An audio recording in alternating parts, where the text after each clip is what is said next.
Yo, what's going on? It's Raptura. If you guys been paying attention to the news recently on Twitter, you would see that there is the new Splatfest tee coming out in version 5.0 with the ability doubler gear. And a lot of you have been wondering, what are the applications of ability doubler? How do you use it with your builds? What are the pros and cons?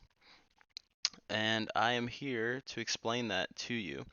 But before we get into that, I'm going to explain just a bit about like how abilities work right now and what you can do after you have ability doubler. So right now, you essentially have 57 ability points that you have to work with. 30 of which are your main abilities, and then the other 27 of those being sub abilities.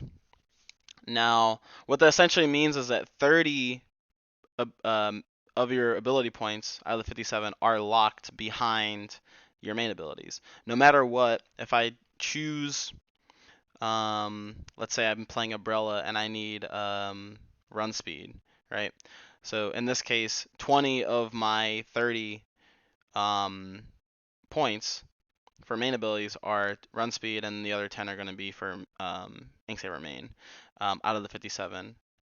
But what if I wanted to do a more complicated build that had a bit more involvement with the sub abilities? And that's sort of what ability doubler gives you at the cost of only one ability point for your entire build. So instead of 57 ability points you have, it's actually 56. And instead of 27 ability points for your sub abilities, you instead have 33 ability points. So what can you actually do with ability doubler in this case? So ability doubler does exactly what the name suggests.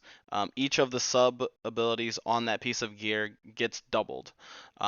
So in this case, I have a preset quick super jump, swim speed, and ink resistance, which I think are three of probably the best abilities that you can actually put on this, other than like special saver or bomb defense or quick respawn, among some of the other ones. Run speed you could also argue for if you're playing like a Splatling, but you might actually want more run speed than is allowed on um, just having like two pieces of gear plus a close.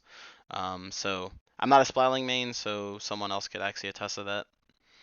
Um, but yeah, so why would you want to do something like that? So let's say I had a piece of equipment such as a Kensa Splattershot Jr., which for me at least is a build that has two pieces of gear which are extremely locked.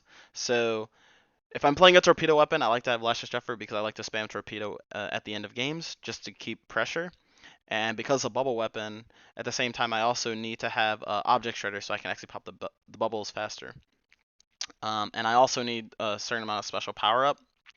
And if I could, I would have more than this, but this is fine for now. And then for a torpedo, I also like to have sub power up. It's just like a personal thing for me. So this is sort of what the build would look like if I was playing a Kenta Splattershot Jr. And then I'd have the shirt to play with.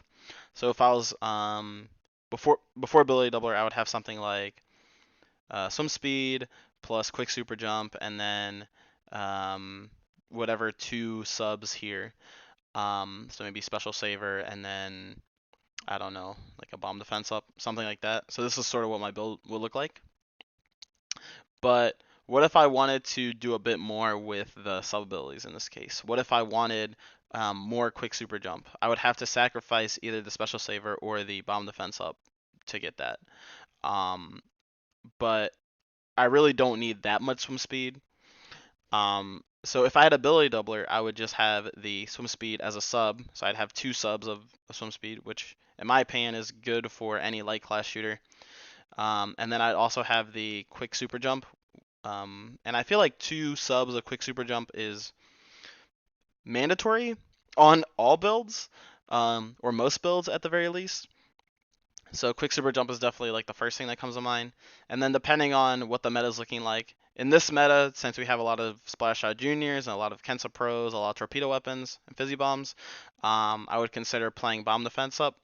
Or in a meta that doesn't really have that, and favors more aggression, I would think more about like ink resistance up or the quick respawn.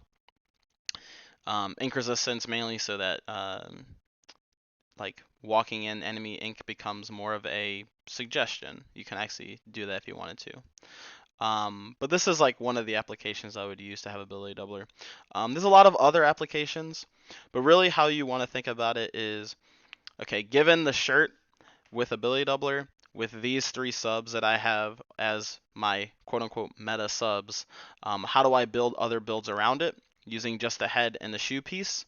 Like and how do I like get everything out of my build? Or given a build that is extremely strict in what it needs, how do I get everything that I need, like the quick super jump, like the swim speed, like um, any of those smaller things that would be nice on a lot of builds. Um, I've seen custom dually squelchers be considered one of those weapons that sort of needs everything to be really good. So ability doubler might help there. Or for weapons that are actually more meta defining, like Kenta Pro, Splattershot Jr., Kenta Undercover Umbrella, T-Tech. You sort of want to have all of those subs that would be nice for the weapon. You can just sort of throw them all in the ability doubler and then craft around it. It also gives you a bit more leeway for weapons that have no restrictions. So like Slosh Machine being one of them, that you can sort of put anything on it and it'd be good. You can sort of have a bit more options in that regard. So I like to see what you guys think about this new main ability that's coming out. Let me know down in the comments and on Twitter, and I'll see you guys later. Peace.